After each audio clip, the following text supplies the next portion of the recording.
Welcome everyone. Okay सी पे एक बार फिर से आप सभी का स्वागत है। इन्वायरमेंटल स्टडीज के स्टैटिक पोर्शन की यह सीरीज चल रही है, जिसमें आज का टॉपिक है air and water. Air and water के 10 महत्वपूर्ण क्वेश्चंस को कंप्लीट करेंगे यहाँ पे। तो अगर आप लोग चैनल पर नए हैं तो चैनल को सब्सक्राइब भी कर लीजिए, साथ ही वीडियो को शेयर भी करिए अपने फ्रेंड सर्कल में, जिससे उनको भी हेल्प मिले। ठीक है, तो चलो शुरू करते हैं पहले क्वेश्चन से। देखो यहाँ पे एक निर्देश दिया हुआ है, निम्नलिखित में से सबसे उचित विकल्प को चुनें। तो आपको ध्यान रखना है कि सबसे उचित ही विकल्प चुनना चाहिए यहाँ पे आपको। ठीक है, क्या दिया है? जल की अस्थायी कठोरता को दूर किया जा सकता है। तो जो जल की अस्थायी कठोरता यानी रेगुलर नहीं है, अस्थायी कठोरता है, उसको किस प्रकार से दूर किया जा सकता है? ऑप्शंस क्या दिए हैं? कैल्शियम और मैग्नीशियम के बाइकार्बोनेट मिला करके, अवसादन के माध्यम से, कैल्शियम और मैग्नीशियम के क्लोराइड और सल्फेट को मिला करके, या फिर उसको बॉयल कर दीजिए, उबाल कर। तो यहाँ पे आपको बताना है कि जल की अस्थायी कठोरता को दूर किस प्रकार से किया जा सकता है। पहले का आंसर क्या होगा, ये आप लोग सोच के बताओ कमेंट बॉक्स में। यहाँ पे जो आंसर हो जाएगा फर्स्ट का, डी नंबर, उबाल कर। जल की अस्थायी, स्थायी कठोरता होगी तो फिर उसमें उसके लिए आपको कुछ दूसरा उपाय करना पड़ेगा, लेकिन अगर अस्थायी कठोरता है उसमें तो उसके लिए उबाल कर करना चाहिए। देखिए, जो अस्थायी कठोरता होती है उसके कारण होती है, जल में जब कैल्शियम और मैग्नीशियम के बाइकार्बोनेट का पाया जाना होता है, तब जाकर के अस्थायी कठोरता उसको माना जाता है। इन्हें जल को उबाल करके दूर किया जा सकता है। ठीक है, जल की जो स्थायी कठोरता का कारण होता है, जल में कैल्शियम और मैग्नीशियम के क्लोराइड और सल्फेट का पाया जाना। यानी जब आपका स्थायी कठोरता होगी तो उसमें मैग्नीशियम के क्लोराइड और सल्फेट होते हैं, जबकि जब आपका अस्थायी कठोरता होती है उसमें कैल्शियम और मैग्नीशियम के बाइकार्बोनेट। ठीक है, तो ये थोड़ा सा आप लोग ध्यान रखिएगा कि जब बाइकार्बोनेट होता है तब अस्थायी होती है, और जब आपका कैल्शियम और मैग्नीशियम के क्लोराइड, दोनों में कैल्शियम होने हैं, दोनों के एक में बाइकार्बोनेट दूसरे में क्लोराइड, तो इसमें स्थायी होता है। ठीक है, तो यानी पहले क्वेश्चन से दो यहाँ पे कॉन्सेप्ट सीखने को मिला। पहले का आंसर क्या हो जाएगा? बॉयलिंग, उबालकर। क्वेश्चन नंबर सेकेंड, हमारे शरीर में जल के महत्व की पहचान की। ये जो मानव शरीर है उसमें जल का क्या महत्व है, ये आपको पहचान करना। नीचे कुछ स्टेटमेंट दिए हैं, यहाँ पे 4 स्टेटमेंट दिए गए हैं। पहला स्टेटमेंट ये है, दूसरा स्टेटमेंट यहाँ पे है, थर्ड ये है, और फोर्थ। तो ये आपको बताना है कि इसमें से कौन सा महत्व है जल का। ठीक है, पहले स्टेटमेंट को पढ़ते हैं। यह भोजन के पाचन में मदद करता है। तो क्या यह सही है? जल का महत्व है क्या? ठीक है, सेकंड को पढ़ते हैं। यह रक्त में पोषक पदार्थों के अवशोषण में सहायता करता है। क्या ये सही है? थर्ड नंबर क्या है? यह शरीर के विभिन्न अंगों को खनिज प्रदान करता है। फोर्थ क्या है? यह पसीने का स्राव करके शरीर का तापमान नियंत्रित करता है।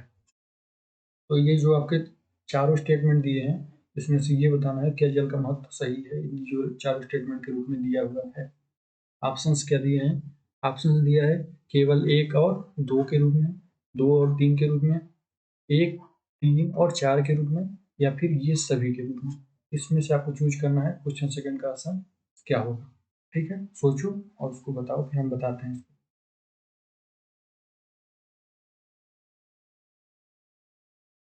तो यहाँ पे जो सेकंड का आंसर हो जाएगा, सोच लिया। देखो, जल हमारे शरीर में विभिन्न प्रकार की भूमिकाएं निभाता है। यह भोजन के पाचन में भी मदद करता है। ठीक है, भोजन में पोषक पदार्थों के अवशोषण, ध्यान रखना, अवशोषण और उसका शरीर के विभिन्न अंगों में वितरण, दोनों कार्य करता है। एंड ट्रांसपोर्टेशन का, आपके शरीर के अंदर जो ट्रांसपोर्टेशन होता है पदार्थों का, या भोजन का, पानी का, रक्त का, जो भी है, वो सब काम करता है वाटर। ठीक है, और जल जो है पसीने के स्त्रावण से शरीर का तापमान बनाए रखने में मदद करता है। जल आपके टेम्परेचर को भी बैलेंस करता है। इस प्रक्रिया में कुछ ऊर्जा का एक भाग शरीर से पसीने के रूप में निकल जाता है, जिससे आपका जो शरीर का टेम्परेचर रहता है वो बैलेंस रहता है। इस तरह से आपके जल के महत्व आपके शरीर में बहुत ही ज़्यादा होती है। यहाँ पे जो आंसर हो जाएगा, ये चारों ऑप्शन सही होगा। तो जिन्होंने चारों ऑप्शन को सही सोचा है, डी नंबर को बिल्कुल करेक्ट है वो लोग। और जिन्होंने कोई मिस्टेक किया है तो फिर से एक बार क्वेश्चन को पढ़ें।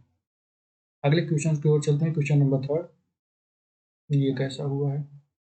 कोई नहीं, हम लोग पढ़ लेते हैं। यहाँ पे पूछा है डॉट डॉट सार्वभौमिक विलायक है, यहाँ पे बताना है सार्वभौमिक विलायक है यूनिवर्सल सॉल्यूशन कौन है।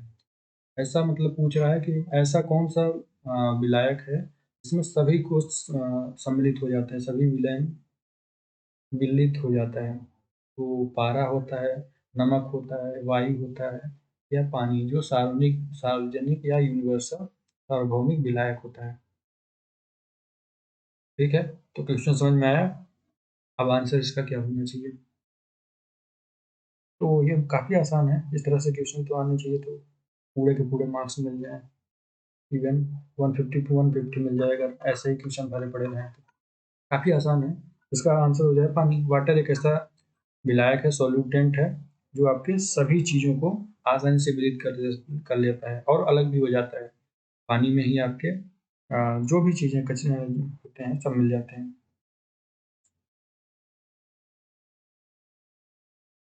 ठीक है, तो यहाँ पे सार्वभौमिक जो विलायक है पानी हो जाएगा। क्वेश्चन नंबर 4, निम्नलिखित में से कौन सा हमारे शरीर के पानी के उत्सर्जन के बारे में सही नहीं है। तो पानी के उत्सर्जन हमारे शरीर के यह जो टॉपिक है एयर एंड वाटर से रिलेटेड कुछ क्वेश्चन हम लोग कर रहे हैं। ठीक है, यहाँ पे बताना है कि ऐसा कौन सा है हमारे शरीर के पानी के उत्सर्जन के बारे में सही नहीं है। पानी के उत्सर्जन यानी बाहर निकलने के रूप में जो होता है, इस प्रकार का सही नहीं है। इसमें कौन कौन से होते हैं, कौन कौन से नहीं होते हैं। पसीना, क्या ये सही है, होता है। मूत्र विसर्जन, ये भी है। जलवाष्प, जल से वाष्प के रूप में बाहर निकलना, ये भी होता है क्या, या फिर ये सब भी होते हैं। हमारे शरीर से पानी किस किस रूप में बाहर निकलता है, और का आंसर यहाँ पे बताना है।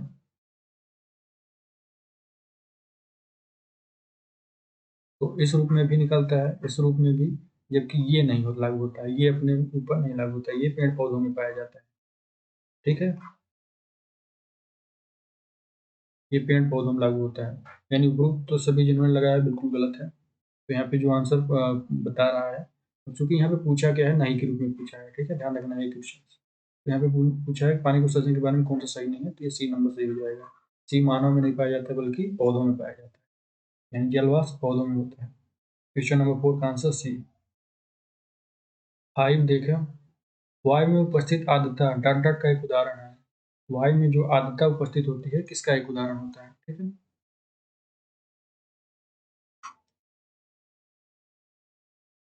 इसके ऑप्शन ऊपर नीचे हो गए हैं, चलो अगली बार ध्यान रखेंगे। वायु में उपस्थित आर्द्रता डॉट डॉट का एक उदाहरण है। द्रव विलयन में गैस का, गैस विलयन में गैस का, द्रव विलयन में द्रव का, या फिर गैस विलयन में द्रव का। तो वायु में उपस्थित आर्द्रता किसका एक उदाहरण है, सोचो।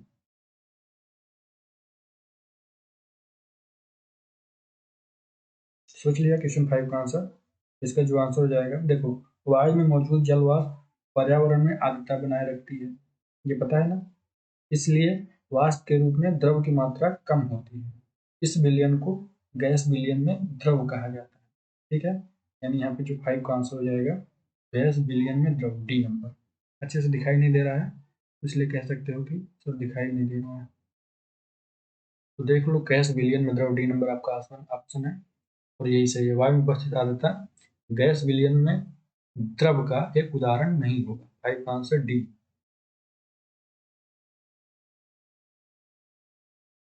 क्वेश्चन नंबर 6, एकत्रित पानी में डॉट डॉट मिलाया जाना चाहिए। एकत्रित पानी में क्या मिलाया जाना चाहिए, क्योंकि यह पानी की सतह के शीर्ष पर फैल जाएगा और मच्छरों को प्रजनन करने की अनुमति नहीं देगा। यानी मच्छरों के प्रजनन को रोकने के लिए किस चीज प्रकार की चीजों को हमें पानी में मिलाना चाहिए, यही पूछा है। पानी के सतह के शीर्ष पर फैल जाएगा और मच्छरों के प्रजनन करने की अनुमति नहीं देगा, यानी प्रजनन व वृद्धि को रोक देगा।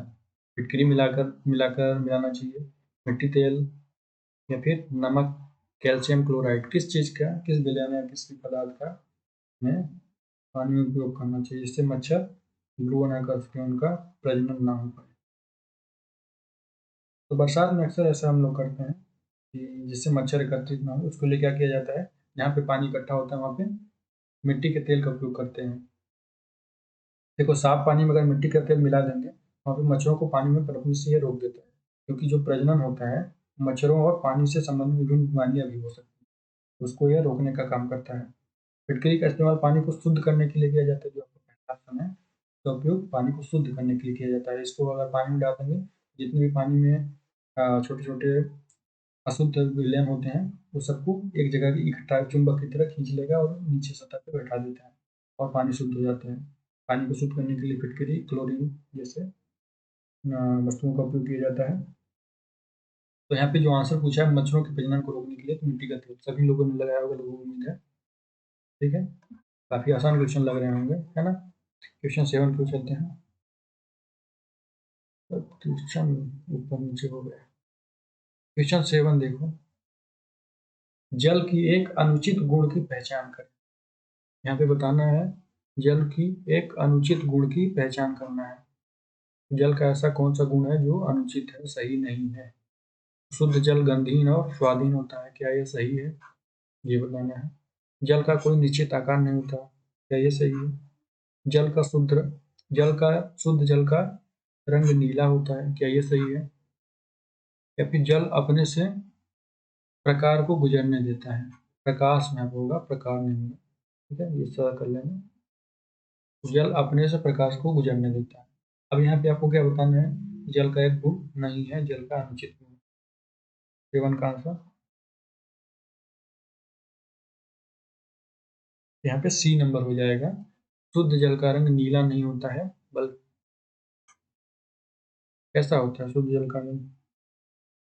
शुद्ध जल का कोई भी रंग नहीं होता है। शुद्ध जल जो होता है पारदर्शी होता है, रंगहीन होता है, गंधहीन होता है और स्वादहीन होता है, यह इसका गुण है।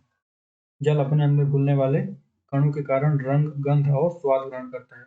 जल में अगर आप कुछ कलर घोल देंगे तो उसका कलर प्राप्त होता है, जैसे आजकल होली में देखेंगे अक्सर। जल का कोई निश्चित आकार भी नहीं होता है, आप जिस बर्तन में जल को डालोगे उसी आकार को ग्रहण कर लेगा। ग्लास में करोगे तो ग्लास यूज करेंगे, बॉटल हो तो बॉटल में। प्रकाश जल से होकर प्रवेश करता है, ये तो सब आप लोगों ने समुद्रों, नदियों, झीलों, तालाबों, घरों में, कुओं, सभी जगह देखा होगा। तो यहाँ पे जो आंसर हो जाएगा 7 का सी नंबर। अनुचित गुण पूछा है, बाकी उचित गुण तीनों है। क्वेश्चन 8, पानी में स्थायी कठोरता के लिए कौन सा या कौन से लवण जिम्मेदार है। पानी में स्थायी कठोरता, अभी हमने अस्थायी कठोरता की पहले क्वेश्चन से बात किया था, अब ये स्थायी कठोरता की क्वेश्चन दिया है। पानी में स्थायी कठोरता के लिए कौन से लवण जिम्मेदार हैं, जो धोने के उद्देश्य है अयोग्य है, जिसका उपयोग धोने के रूप में नहीं किया जा सकता है।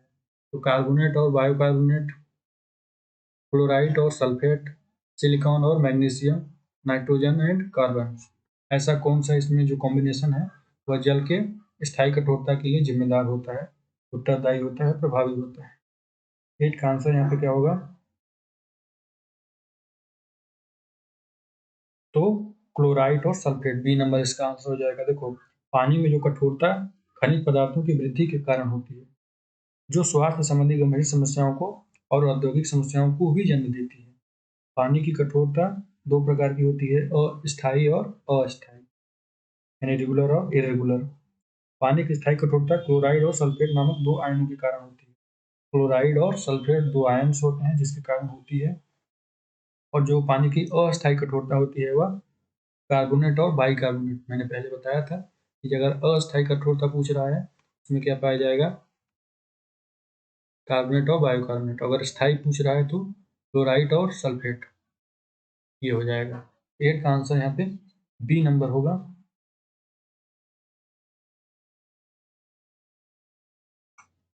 क्वेश्चन नंबर 9, जल शोधक कंपनियों द्वारा पानी को शुद्ध करने की किस प्रक्रिया का उपयोग किया जाता है। जल शोधक कंपनियां जो होती हैं जैसे कि प्योरीफायर हो गया, तो पानी को शुद्ध करने के लिए किस प्रक्रिया का उपयोग करती हैं, पानी को कैसे शुद्ध करती हैं, किस प्रकार से। नीचे 4 प्रोसेस का नाम दिया गया है। प्रोसेस का अवसादन अवसादन के प्रोसेस से, आसवन के प्रोसेस से, विपरीत परासरण से, या फिर छनन के माध्यम से, छान करके। तो जल शोधक कंपनियों द्वारा पानी को शुद्ध किस प्रकार से किया जाता है। तो आपने आरओ सुना होगा, आरओ, इसका फुल फॉर्म क्या होता है, रिवर्स ऑस्मोसिस। ठीक है, जो एक जल शोधन की प्रक्रिया इसको बोला जाता है। इसका हिंदी में क्या बोला जाता है, विपरीत परासरण। रिवर्स ऑस्मोसिस, यानी रिवर्स यानी बैक विपरीत, और ऑस्मोसिस यानी परासरण। ये आप लोगों ने साइंस में पढ़ा होगा 10th या 12th दोनों में। तो इस माध्यम से आपका जल शुद्ध किया जाता है। इसका जो रिवर्स ऑस्मोसिस होता है, इसमें एक अर्धपारगम्य झिल्ली होती है, और इसी के कारण जो आपका दूषित पदार्थ होता है, जैसे कि आयन, कीटनाशक और अन्य अवांछित अशुद्धियाँ, वो एक साइड रह जाती हैं और आपका शुद्ध जल दूसरे साइड हो जाता है। और यह प्रक्रिया जो होती है काफ़ी हद तक जल शोधक कंपनियों द्वारा उपयोग किया जाता है इसी प्रक्रिया का। यहाँ पे जो 9 का आंसर हो जाएगा विपरीत परासरण यानी रिवर्स ऑस्मोसिस। क्वेश्चन नंबर 10, निम्नलिखित में से कौन जल प्रदूषण के मुख्य कारण है? यहाँ पे बताना है कि आपका जो वाटर पॉल्यूटेंट क्या मुख्य कारण क्या होगा। तो कृषि में उपयोग होने वाले रासायनिक उर्वरक और कीटनाशक, क्या यह जल प्रदूषण का काम करेगा? या फिर गैर कानूनी अवसादन, या फिर औद्योगिक कचरा, या फिर खनन कार्य, या फिर ये सारे? यहाँ पे ऑप्शंस दिए हैं 1 2 2 3, 1 2 4, या फिर ये सारे। क्वेश्चन नंबर 10 का आंसर, तो देखो जो जल प्रदूषण का कारण होता है, सोच लिया आंसर। बहुत सारे कारण होते हैं, औद्योगिक कचरा, सीवर, अपशिष्ट जल, खनन कार्य, गैर कानूनी अवसादन, दुर्घटनावश तेल का जैसे समुद्रों में रिसाव हो जाता है टैंकरों के माध्यम से, या फिर जीवाश्म ईंधन का प्रयोग, कृषि में होने वाले रासायनिक उर्वरक और कीटनाशक, सीवर लाइन से रिसाव, रेडियो एक्टिव अपशिष्ट, ये सब जो है इसी में सम्मिलित होते हैं। शहरी विकास के लिए कोयला का उत्पादन और पेट्रोलियम उत्पादों को जो भूमिगत संग्रहण से, भूमिगत पाइप से माध्यम से रिसाव हो जाता है, जैसे कि हल्दिया से है ना, अपनी भारत में गुजरात टू हल्दिया वाली लाइन, तेल पाइपलाइन, और अम्लीय वर्षा जिसमें अम्लीय यौगिक उपस्थित होते हैं। तो इन सारे में क्या होता है, जल प्रदूषण होता है। यहाँ पे क्वेश्चन नंबर 10 का जो आंसर हो जाएगा डी। तो इस तरह से आपका एयर एंड वाटर टॉपिक का 10 क्वेश्चन कंप्लीट हुआ। आप लोग कमेंट बॉक्स में बता सकते हो कितने मार्क्स के आपको प्राप्त हुए, 10 में कितने मार्क्स। मुझे उम्मीद है कि 10 में 10 मिले होंगे आप सभी को। जिसको नहीं मिले हो एक बार और प्रैक्टिस करिएगा। काफ़ी आसान क्वेश्चंस हैं, ऐसे ही क्वेश्चंस अगले वीडियो में हम लोग कंप्लीट करेंगे अगले टॉपिक को। तो अगर आप लोग चैनल पर नए हैं तो सब्सक्राइब जरूर कर लेना।